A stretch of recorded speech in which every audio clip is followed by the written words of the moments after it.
Salut People, j'espère que vous allez bien. Moi, je suis content de vous retrouver pour une toute nouvelle vidéo et on est reparti sur un prototype. Et vous savez, j'aime beaucoup les prototypes. On va parler de Battle for Golden Star. J'ai du mal à le dire. C'est un jeu qui est actuellement en campagne de financement participatif sur GameFound, qui est déjà financé.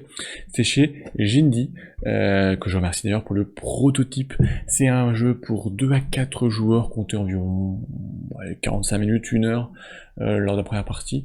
C'est un jeu d'affrontement, c'est un peu un jeu en arène. Il y a un petit côté aussi Marvel United, qui est un jeu coopératif, mais avec le système de déplacement de cartes, on va y revenir. Voilà, donc c'est, vous allez vous taper dessus, vous mettre des coups bas, etc. Alors pour la petite histoire, c'est un jeu qui avait eu déjà une précédente campagne Kickstarter avant l'été, qui n'avait pas été financé, ils ont complètement revu leur copie avec un nouveau thème. Et d'ailleurs, je le précise, prototype, déjà, on a quelques différences de design, de graphique, de thème entre le prototype que j'ai et la version Kickstarter. Donc voilà, ça va encore évoluer, mais le fond du jeu, le gameplay, lui, est bien construit, bien fait, il est bien là. Alors là, je vous ai fait une mise en place pour 3 joueurs, donc vous allez voir, ça se joue aussi sur ces grandes cartes qui sont faites des cartes de lieu, c'est une sorte d'arène, donc comme je vous disais, on va pouvoir aller de lieu en lieu. Donc là, c'est 6 joueurs, donc il y a 7 lieux.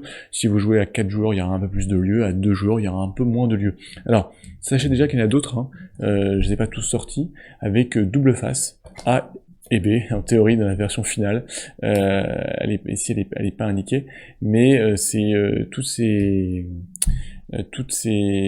cartes, voilà, vont contribuer en tout cas à la rejouabilité, pardon, du titre, parce que chaque lieu, on va voir, a ses effets qui lui sont propres. Alors, on met en place le jeu, on met en place dessus des tokens de clés, on va voir, c'est très important.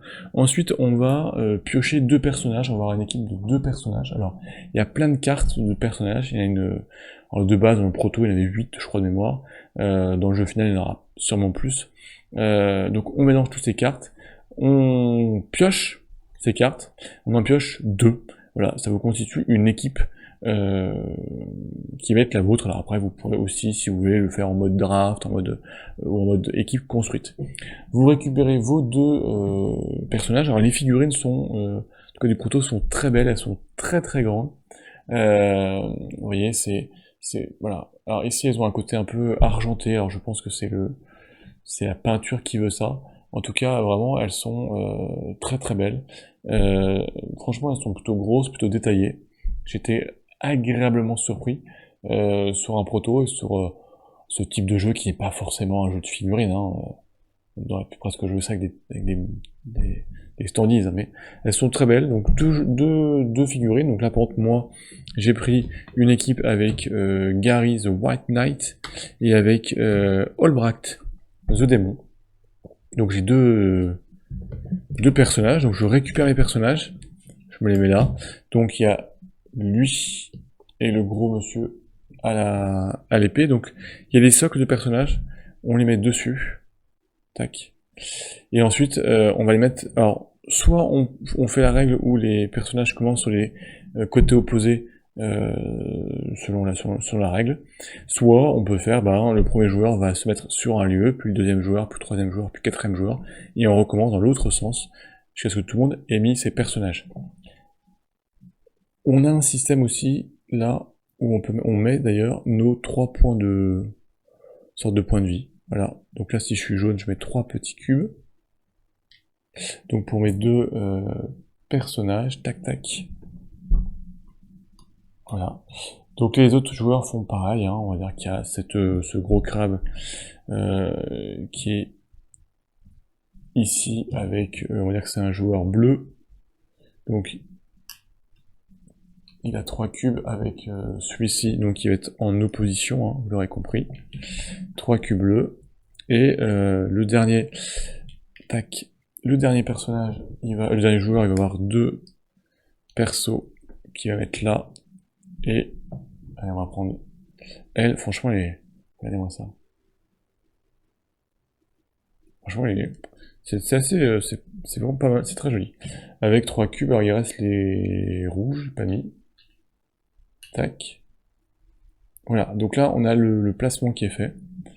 Il n'y a pas de personnage au centre. On récupère, chaque personnage vient avec son deck de cartes qui a 4 cartes.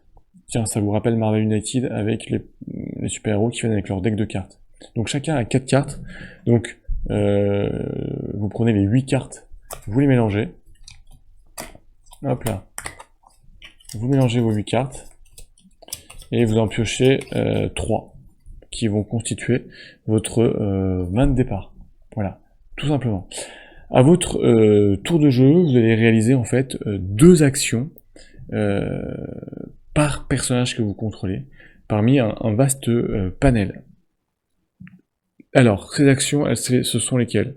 C'est déjà, donc, on va prendre mon personnage, n'importe lequel, c'est de se déplacer. Vous pouvez vous déplacer d'une zone, donc qui est adjacente. Voilà, donc ça c'est une action. Ou sinon, vous pouvez vous déplacer en sautant une zone, en faisant un jump. Ça vous coûte vos 2 actions du personnage. Donc par exemple, si je viens ici, je peux le faire, ça me coûte 2 actions. Si vous venez dans la zone où il y a votre propre personnage, et bien là, par contre, vous faites une inversion de personnage, puisque vos 2 personnages n'ont pas le droit d'être dans la même zone. Ça, c'est la première action, c'est le déplacement soit à côté, soit le jump qui vous coûte vos 2 actions. Ensuite, vous pouvez faire une action très simple, ce qu'il appelle en anglais make a call. Vous pouvez gagner ici un point de vie. Si vous avez perdu, ça permet de restaurer un point de vie. Vous pouvez gagner une pièce d'or, ou vous pouvez piocher une carte de votre deck. Voilà. Donc ça, c'est une action de base. Vous récupérez soit une pièce d'or, soit un point de vie, soit vous piochez une carte de votre deck. Vous pouvez bien sûr, en action, c'est d'utiliser l'effet du lieu. Donc chaque lieu a son propre effet. Donc ça coûte une action. Donc par exemple ici pour une action, ici vous gagnez un crédit et vous piochez une carte. Ici vous gagnez un crédit et vous récupérez un point de vie. Ici pour une action vous piochez 2 cartes. Là pour en payant un crédit vous piochez 3 cartes. Là vous récupérez 2 crédits. Là vous récupérez 2 points de vie. Et là contre la perte d'un point de vie vous gagnez 3 crédits. Vous pouvez aussi jouer une carte de votre deck, n'importe laquelle, où il y a un symbole d'action. Donc certaines cartes de votre deck ont des cartes actions. Bon, celle-ci là, c'est ce fameux rond bleu, qui vont vous dire, bah voilà, vous pouvez vous déplacer dans tel lieu, vous pouvez gagner un bonus pour un combat qui va arriver, etc. Donc ça c'est spécifique à votre personnage, vous avez des actions spécifiques. Les 2 dernières actions que vous pouvez faire, je dirais même les 3 dernières actions que vous pouvez faire, c'est tout d'abord ici, vous avez dans chaque zone 3 emplacements, donc de faire un combat pour les fans en fait dans le jeu là.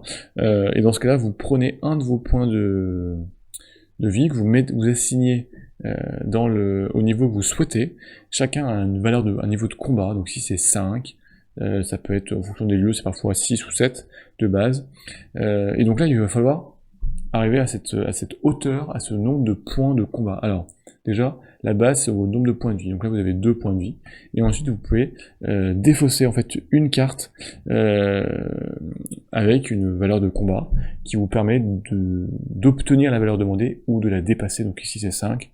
Donc vous pouvez défausser cette carte qui a 5 points de combat ici, 3 points de combat, enfin bon, ce que vous voulez du moment que ça fait 5 ou plus. Vous défaussez votre carte, et tout simplement ça vous permet ici, sur votre plateau personnage, ici, ça vous permet d'avancer votre petit cube à chaque fois que vous réalisez cette action pour la première fois sur un des lieux. Donc si vous la réalisez une deuxième fois ici, vous ne bougerez pas ici votre petit marqueur. En revanche, la première fois, vous vous déplacez, et à chaque fois, ça vous donne des bonus. Ça peut être une ressource, ça peut être un trait supplémentaire, on va y revenir, ça peut être une clé, et on va y revenir. C'est 2 choses très importantes. Donc tout d'abord, le trait. Le trait, sont vraiment piocher 2 cartes comme ça, sur des capacités supplémentaires pour votre personnage, et vous en choisissez une. Voilà. Donc, ça vous dit que vous pouvez obtenir des bonus permanents pour les combats, ça vous dit que vous pouvez, voilà, c'est plein de bonus que vous attachez à votre personnage. Vous ne pouvez en avoir que 2 au maximum par personnage. Ça, c'est les traits. La deuxième chose, c'est les clés. Alors, effectivement, les clés sont très importantes, et on va venir pourquoi dans l'objectif du jeu. Donc, une des façons de les obtenir, c'est ici, en débloquant, en arrivant à une clé, et dans ce cas, vous prenez un token de clé, que vous gardez de côté. Ça va vous servir par la suite. Puisque, en fait, les deux dernières actions sont justement d'essayer de récupérer une clé d'or, une golden key, et le dernière action, c'est l'action finale du jeu. Comment est-ce qu'on récupère une action de clé? Tout simplement parce que vous êtes sur un lieu où il y a une clé, vous pouvez dire, moi, je réclame la clé du lieu, je vais tenter de la récupérer. Vous la mettez à côté de votre personnage et vous ne faites plus rien. C'est-à-dire que les autres joueurs vont jouer. Et vous allez récupérer cette clé uniquement si, lorsqu'au début du tour suivant, donc quand tout le monde aura joué ses deux personnages, deux actions par personnage, personne n'est venu vous contester. Si personne n'est venu vous contester, vous récupérez la clé, tout simplement. Le plus souvent, les autres joueurs vont venir vous contester. Comment ça se passe? Tout simplement, vous allez vous déplacer dans le même lieu qu'un personnage. Puisque en fait, quand il y a deux personnages dans un même lieu, il y a combat. Donc si d'ailleurs vous vous déplacez sans même réclamer de clé, vous vous déplacez là, dans un lieu, il va y avoir combat. Et on va y revenir ce que ça va octroyer. Alors, comment se déroule un combat qui est un enjeu de clé ou non? On regarde la valeur de base de vos combattants, qui sont leur nombre de points de vie. Donc ça, c'est la valeur de base. Ici, vous avez un petit board, si vous voulez compter, pour vous souvenir à chaque fois de votre valeur. Donc là, c'est la valeur de base. Donc ici, le joueur rouge a 3 de valeur de base, et le joueur jaune, 2 de valeur base. Ensuite, chaque joueur qui est engagé dans le combat va jouer une de ses cartes, ici, pour sa valeur qui est en bas. C'est une valeur de combat, donc ça peut être 2, 5, 6, 7. Chacun va jouer simultanément face cachée une carte, d'accord? Donc là, on simule ces deux cartes de chaque joueur. Ça, c'est la première chose. Ensuite, avec votre deck, si vous avez, bien sûr, il faut avoir des cartes en main, hein, mais ensuite, chaque joueur va pouvoir jouer des cartes supplémentaires, mais des cartes avec la partie d'énergie, de petites piles, cette fois-ci face visible. Donc chaque joueur va pouvoir en jouer, donc tac. Je vais en chercher une, donc le joueur adverse, il va jouer par exemple celle-ci, voilà. Donc là, elles sont face visible, on sait la valeur qui met en jeu. Alors certaines octroient un bonus simple, certaines vous octroient un bonus en payant un certain coût, par exemple. Et on peut continuer comme ça, en mettant des valeurs bonus, donc à chaque fois, on sait la valeur de combat, sauf la première carte. Donc on va jouer comme ça. Lorsque chacun a décidé d'arrêter de jouer des cartes, on va révéler vos cartes de tactique avec la valeur de combat supplémentaire. Tout ça, ça va faire une valeur de combat globale qu'on va comparer. À ce moment-là, vous pouvez encore jouer des cartes de tactique si vous en reste en main avec des cartes de réaction. Donc ce sont des cartes en fait que vous pouvez avoir. Ici, c'est un œil. Donc là, c'est après qu'on sait qu'on a notre valeur. On peut jouer ces cartes si on les a en main, donc c'est important d'avoir une grosse main de cartes. Parfois avec une condition, donc ici pour ne payer une ressource pour gagner 3 d'attaque supplémentaires, donc ça peut encore retourner le combat, et on peut jouer plusieurs cartes de réaction. Et lorsqu'on a joué toutes nos cartes, qu'on a combattu comme des fous, et ben on regarde qui a la plus grande valeur, et il remporte le combat. Celui qui remporte le combat reste dans le lieu, l'autre, celui qui n'a pas eu le combat, est obligé de faire une retraite dans un lieu qui est adjacent. Ça c'est la première chose. La deuxième chose, si vous étiez en train de revendiquer une clé et vous gagnez, vous gardez votre clé, en tout cas la revendication de la clé. Si c'est l'autre joueur qui a remporté le combat, bah, vous êtes obligé de partir en retraite et la clé, vous ne pouvez pas la gagner, elle va être laissée à l'autre joueur.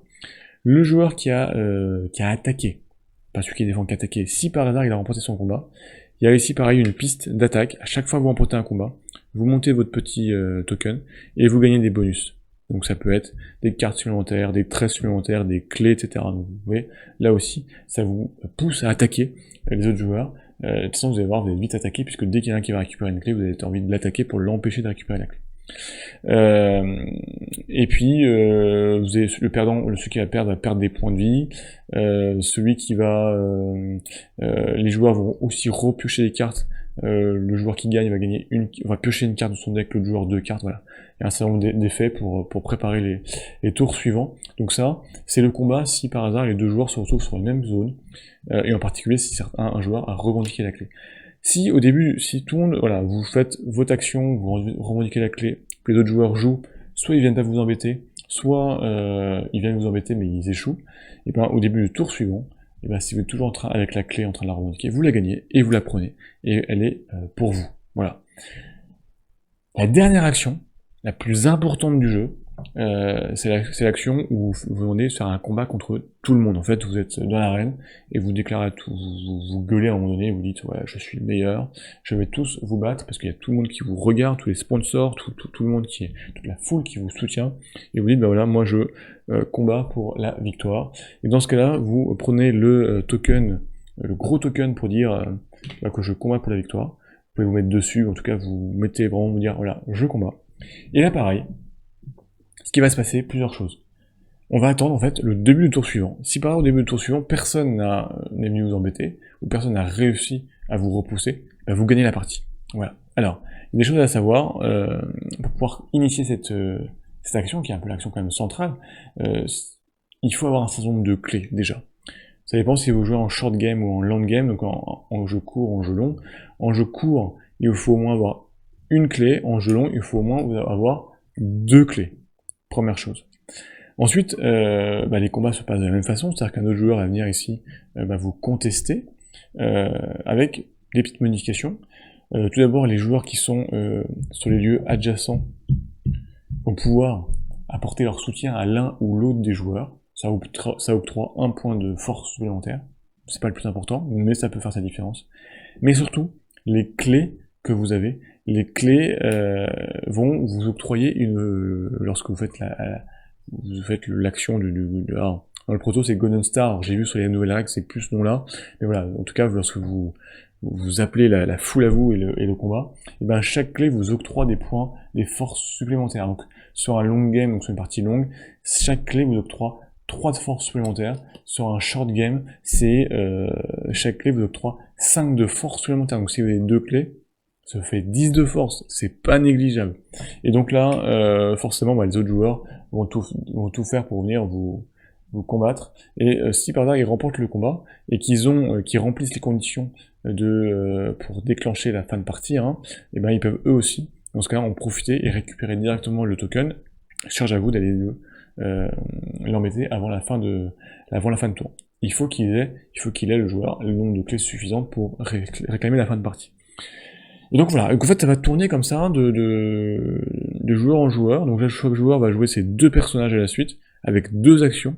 Les actions sont à chaque fois, par personnage, sont différentes. Vous n'avez pas le droit de faire 2 fois le déplacement, ou pas le droit de faire 2 fois l'action du lieu, non. C'est des actions différentes. Donc je vous les rappelle, les actions, c'est le déplacement, c'est l'action de base pour récupérer un point de vie, un crédit, ou piocher une carte. C'est d'activer le lieu et de réaliser l'action qui lui est liée. C'est d'assigner un agent pour un tour dans un des lieux avec la valeur de force pour aussi venir progresser dans votre valeur sur votre plateau de joueurs. Ça peut être de réclamer la clé qui est liée et donc de récupérer la clé sauf si quelqu'un vient vous embêter et vous contester avant le tour suivant, ou carrément de déclencher la fin de partie ou de tenter de déclencher la fin de partie en appelant les combattants à vous et de vous déclarer le meilleur de l'arène. Et puis oui, pardon, j'allais oublier une chose importante, une action qui est gratuite, donc vous pouvez le faire autant de fois que vous voulez lors de la partie, c'est d'acheter des, oui c'est important, des cartes de technologie. Pourtant elles sont là, elles étaient devant moi, j'allais les oublier. Alors, pour ça bien sûr, vous allez récupérer des pièces d'or, il y a des actions qui vont récupérer des pièces d'or, et vous avez le black market, le marché noir. Donc là, en payant les coûts qui sont indiqués, donc les coûts sont à droite, ça peut être 2 pièces d'or, 1, 3, 4, et vous dépensez votre valeur, et vous prenez cette carte directement dans votre main, et ça va venir gonfler votre deck, donc de 8 cartes, vous allez augmenter votre deck, et ça va être très important pour avoir un deck de plus en plus important, et de plus en plus fort. Ça va vous permettre, en fait, ces actions, d'avoir des effets supplémentaires. C'est-à-dire que par exemple ici, si vous jouez cette carte en action, et même si vous perdez, ça vous prémunit de perdre un point de vie. Vous ne perdez pas de point de vie même en cas de défaite. En action ici gratuite, vous pouvez piocher une carte et échanger des points de vie entre vos personnages. C'est de la téléportation. Voilà. Bon, vous avez ici des cartes qui viennent vous donner des énergies, donc du combat supplémentaire, des points de puissance supplémentaires. Ici, ça vous permet de vous déplacer dans n'importe quel n'importe quel lieu en dépensant une action au lieu de 2, etc., etc. Donc il y a un gros paquets de Black Market. Donc ça, c'est aussi une action qui est gratuite que vous pouvez faire à chaque tour. Et après, bien sûr, lorsque vous achetez une carte d'action, une technologie, ben, on en met une nouvelle, et ainsi de suite. Voilà, et ben on a fait le tour de ce Battle for Golden Star. Oui, j'avais un trou. Donc c'est le nom de ce jeu chez Jindy qui est en VF, qui sera en VF. Alors, je n'ai pas vu s'ils ont annoncé officiellement. Alors la VF est officielle. Je sais pas s'ils ont annoncé qui serait le porteur de la VF officielle, mais j'ai vu Matago qui a tweeté, qui a présenté cette campagne. Donc si c'est pas officiel, c'est officieux. On devrait, je pense, s'orienter sur Matago. J'espère ne pas dire de bêtises. Sur la partie VF. Alors, avant de vous dire mon avis sur ce jeu, qu'est-ce qu'il y en a puisque la campagne est lancée, on a la boîte de base qui est à 43€, auquel il faudra rajouter 16 frais de port. Les 16 frais de port, c'est globalement 16€ pour tous les pledges pour la France. Donc 43€, c'est le core game. Vous avez tous les plateaux de personnages, vous avez toutes les figurines, vous avez tous les trajouts débloqués. Vous avez le mode Challenger à 69€ qui vous octroie une extension supplémentaire, et vous avez le mode, le pledge Gameplay All-in, vous avez 2 extensions pour 72€. Et enfin, vous avez le pledge All-in complet, où en fait vous allez retrouver l'ensemble des extensions, plus un playmat pour 97€. Voilà. La TVA est incluse, pas de mauvaise surprise à ce niveau-là, et c'est 16€ de frais de port. Voilà. Comme ça, vous savez tout. Le jeu, il devrait être livré, annoncé en juin 2022. Il est disponible en Tabletop Simulator si vous avez envie de vous faire une idée de ce jeu. Alors, sur ce jeu, en fait, on a vraiment l'impression de retrouver un petit peu un côté Marvel United, où on a un peu ces lieux en rond, où on se déplace de lieu en lieu. Alors, c'est un jeu collaboratif d'un côté, Marvel United, compétitif dans Battle for Golden Star, mais on a un peu ce côté-là. On a un peu ce côté-là avec les cartes, avec vos decks qui sont liés à vos personnages, que vous mélangez, qui créent votre deck d'action. Les lieux avec les zones à activer. Bon, il y a vraiment ce côté qu'on retrouve qui est très plaisant, qui est très rapide, qui a une sensation d'arène, de combat.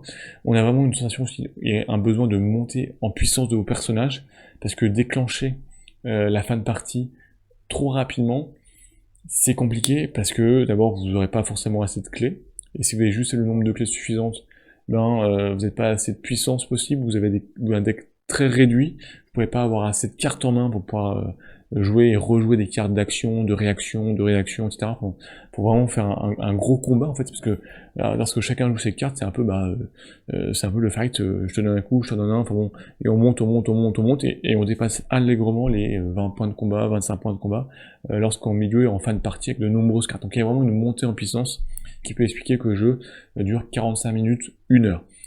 Ça peut être parfois le seul reproche que je pourrais lui avoir, c'est la durée sur ce type de jeu. Vraiment, il faut arriver à le tenir en 1 heure max, parce que ça reste un jeu très familial, très core game, voilà, c'est rapide, les personnages, il y a 6 actions, pardon, je crois, de mémoire 6 actions disponibles par tour pour les personnages, mais c'est des actions qui sont relativement simples, le déplacement, activer un lieu, etc. Donc il n'y a pas, voilà, c'est pas un jeu expert, clairement pas.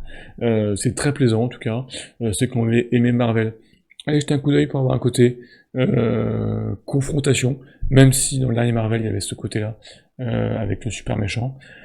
Mais là c'est vraiment un jeu confrontation pure, donc voilà. En tout cas c'est très sympa, très familial, j'ai été bluffé par la qualité des figurines, j'espère que dans le rendu final on aura des figurines d'aussi grande qualité.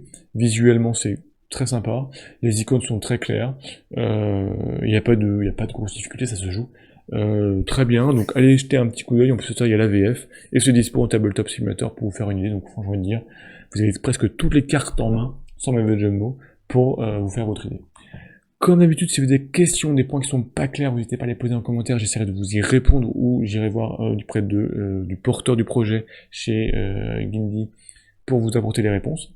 Et sinon, n'hésitez pas comme d'habitude à partager, à liker, à vous abonner, à faire toutes les remarques. En tout cas, c'est toujours un grand plaisir de vous retrouver. Et je vous rappelle que depuis quelques jours, où là, on est à la chaîne Twitch qui va être lancée sur Numéro Contact pour des lives de gameplay. Donc n'hésitez pas à vous abonner à la chaîne Twitch et vous retrouvez les replays de Twitch sur le YouTube dans les 24 ou 48 heures. Donc vous ne ratez rien, pas d'inquiétude. J'espère que vous allez bien, n'oubliez pas de jouer et nous on se retrouve très très vite pour de nouvelles aventures.